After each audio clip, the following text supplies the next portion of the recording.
guys, so welcome back to another YouTube video. As you can see by the title, we're going to be talking about why you are not making progress in the gym. Now, this is kind of a very vague statement because there's a lot of different things that go into it, but at the end of the day, I see things time and time again with people where there's kind of just a couple things that come up a lot on why people aren't progressing.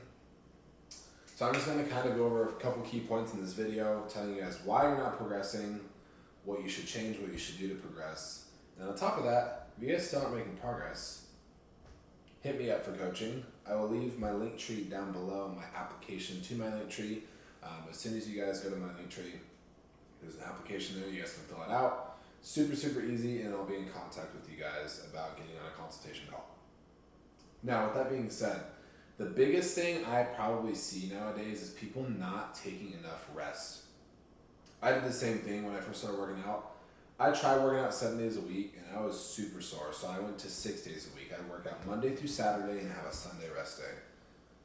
Not ideal, you guys. Your body needs rest. The thing is, you're not growing when you're working out. You're growing when you're giving your body rest. When you guys work out, you're ripping muscle fibers apart, right? So there's muscle fibers that are like this. So you're ripping them apart, so they're going like this, they're inflamed. If you keep ripping these apart while they're still inflamed, they can't repair and grow. So you rip them apart, they're like this, right? So they shift a little bit. And then you give your body time to rest. Then this will recover, but now it's up here. So then you rip and tear it again and again and again and again. While giving your body the rest it needs, then you're going to grow, along with having proper sleep, having proper sleep and proper nutrition on top of recovery is going to make you guys grow. Now, people can go against this and be like, well, I train 7 days a week, I still recover this and that.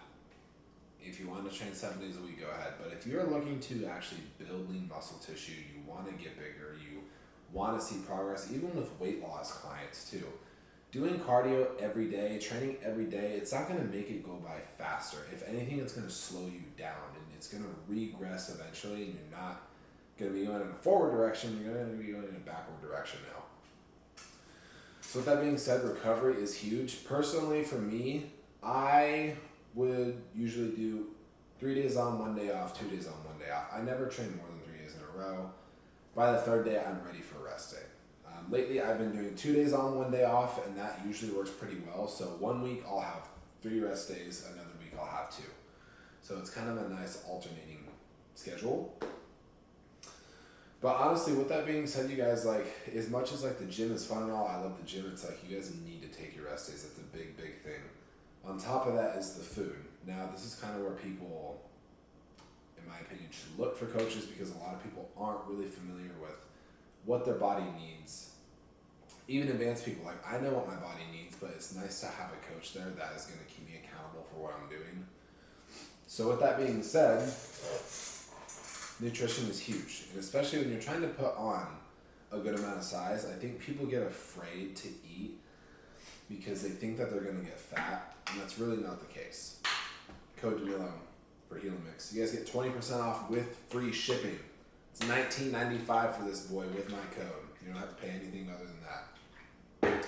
But with that being said, you guys, nutrition is huge. And on top of that, eating the right foods, but also eating foods that work for you, because some people are sensitive to certain foods. Some people can't eat certain things. I have a buddy, he's a professional bodybuilder.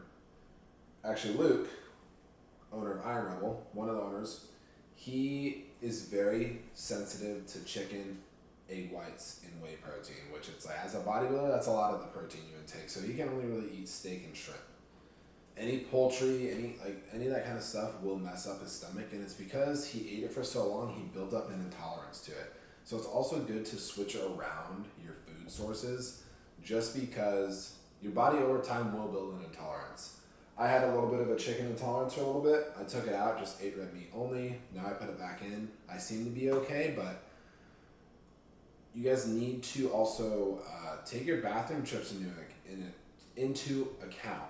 if you guys are eating certain foods and you go to the bathroom and you notice you're either very constipated or it's very loose, that's a problem. There's something that you're eating, there's something that's going on that's making that happen. So say you have a steak and rice meal, you're fine. You have cream of rice and protein, or oats and protein, you're fine. You have chicken and rice. Okay, now you have problems in the bathroom. Okay, well the steak and rice was fine, but the chicken and rice isn't fine, so it seems to be the chicken. So you guys can kind of eliminate how things that don't work for you. And I think people get scared with the fact that like, oh, I can't eat the same thing every day.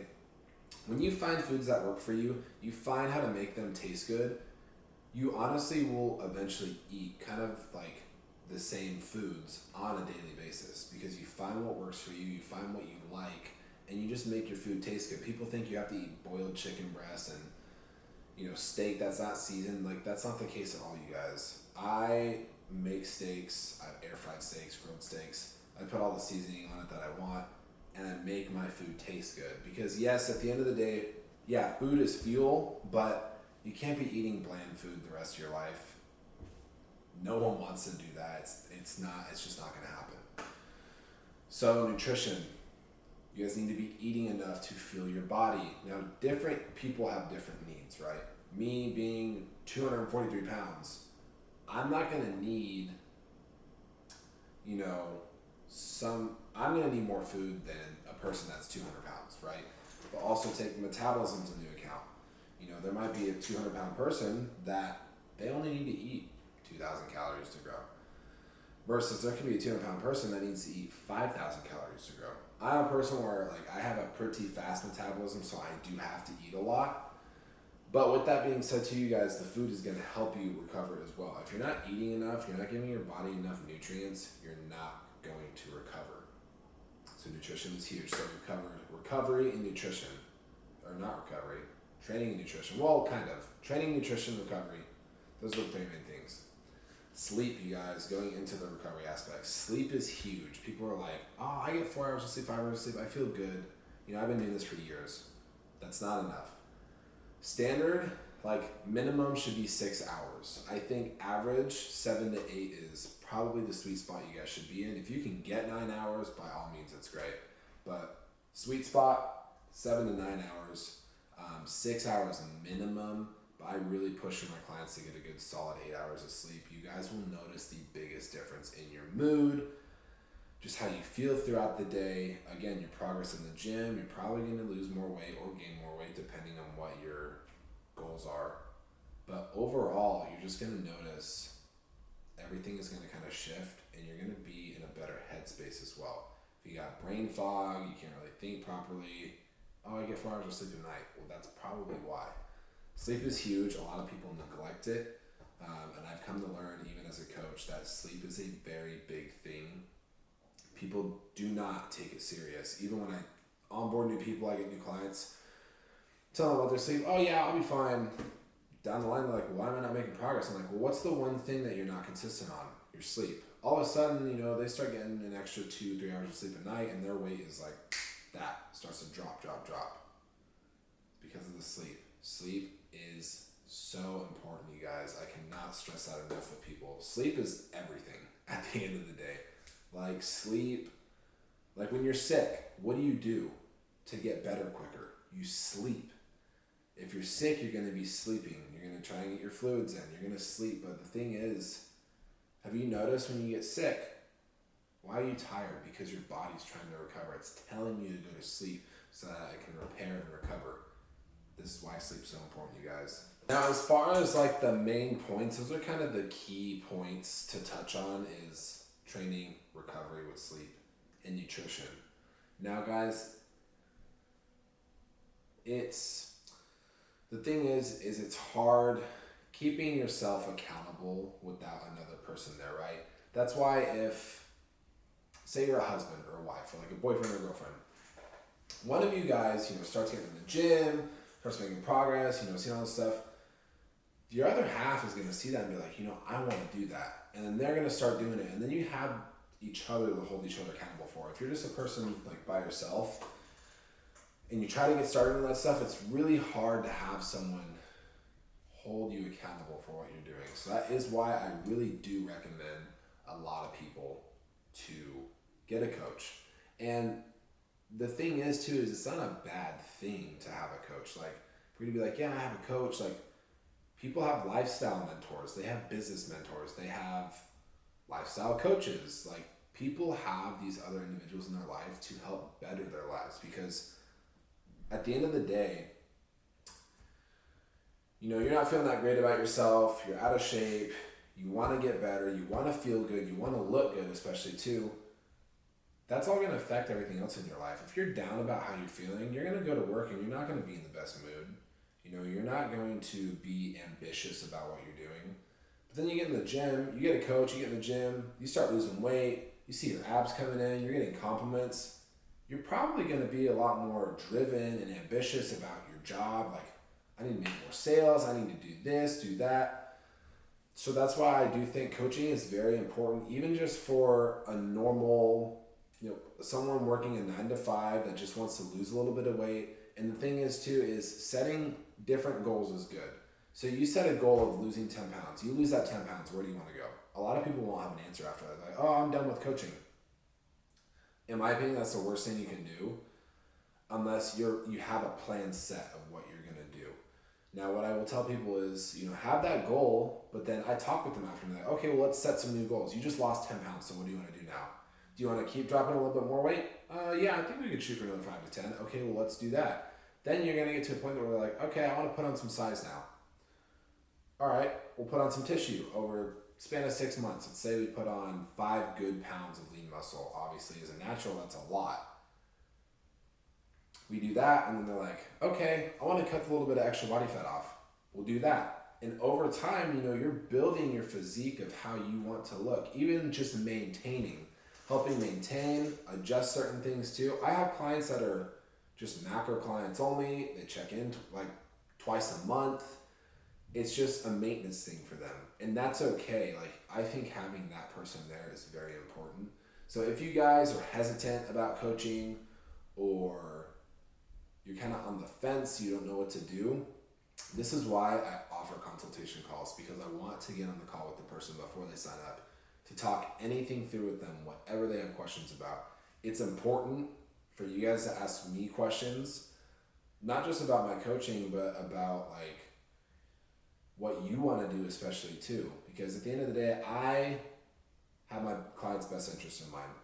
So the more information I know about you guys and what you want to do, it's just going to help me further.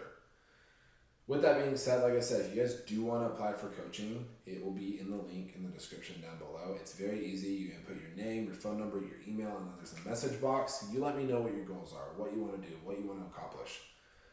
I then get back to you with a Loom video kind of showing you how the programming works, but also saying, hey, if you want to schedule a call, we totally can. I have some people that they see how the programming is, and they're like, I want to sign up, I want to get going. You sign up, you get directed to fill out a consultation form, that gets emailed to me, we get going on your plans. But then there are some people that are like, you know, I want to hop on a call, I want a little bit more information. That's fine. Like, I expect that. I look forward to that stuff. So I say, guys, with that being said, if you guys do want to know more about coaching, go to the link in the description down below. Check it out. You guys can always DM me on Instagram too. Shoot me a DM, ask me about coaching. We can jump on a call anytime, by all means. But to wrap up this video, we're covering, you guys, biggest takeaway is sleep. Like, people do not sleep enough. Even if you guys don't consider coaching, you're just wanting to all around feel better, you're sluggish throughout the day, you know you're not getting enough sleep, you're only getting 4 or 5 hours. Start to go to bed 30 minutes earlier, right? And just do it week by week. You know, if you go to bed at midnight and you get up at 5, try to go to bed at 11:30. That works for a full week. Okay, the next week, try to do 11. That works just fine. All right, the following week, try to do 10:30 and then 10. Then you're going to the point where you're in bed at 8:30, fall asleep by 9, get up at 5. That's 8 hours of sleep. I like to use that method with clients because it's hard to be like, yeah, I get an extra 3 hours of sleep. So you slowly taper it back. You can even do 15-minute increments. Like, go to bed 15 minutes earlier this week. Next week. And then you have this compound effect over time to where in 3 months, if you do the 15 minutes a week effect, each month that's going to be an hour. So in 3 months, you're already 3 hours on extra sleep. and you're probably feeling amazing by that point. So guys, if you like more informational videos like this, please do let me know down below. I do like making these for you guys. I don't mind making these because I want the right information to get out to people, because there is a lot of misinformation out there about this kind of stuff. So if you guys do want to see more of this, let me know in the comments down below. But other than that, that will wrap up this video. I really hope you all enjoyed. Please remember to leave a like, comment, and subscribe. I can't speak today. I said remember. Remember. Support me. Follow me on Instagram and TikTok if you guys don't already. And I will see you all in the next video.